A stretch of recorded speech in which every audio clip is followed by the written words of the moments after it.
ओ भाई, बच्चों को वक्त दो। तुम्हें उस वक्त पता चलता है जब तुम्हारा बच्चा किसी बदअकीदा के और बद किरदार के हत्थे चढ़ जाता है। वो दोस्ती किसी बुरे से लगा लेता। क्यों? कि अब्बा जी ने कहा टाइम नहीं दिया, वक्त नहीं दिया। दुनिया में सबसे मसरूफ जिंदगी मदीने वाले महबूब अलैहिस्सलाम ने गुजारी है, पर हुजूर अपने नवासों से प्यार करते, शफकत करते।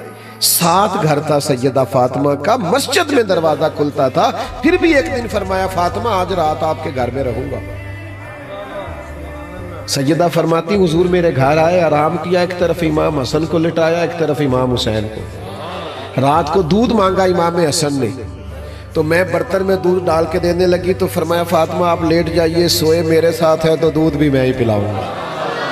फरमाती है बर्तन से दूध डाल के दिया, इमाम हसन को देने लगे तो इमाम हुसैन ने भी मांग लिया। हुजूर फरमाने लगे ना भाई पहले हसन को मिलेगा।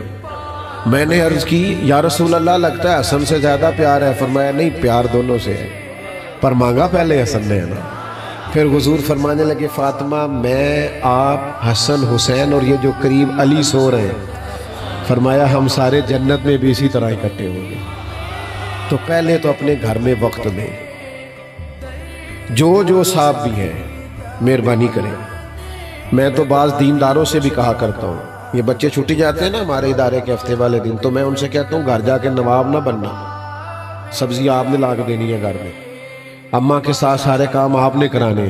ये मेहरबानी करना ये लोगों को सुनाने के लिए कि अपना काम खुद करना सुन्नत है, ये लोगों को सुनाने के लिए, कभी अमल भी करके देखो। तो अजीज घर में वक्त दें।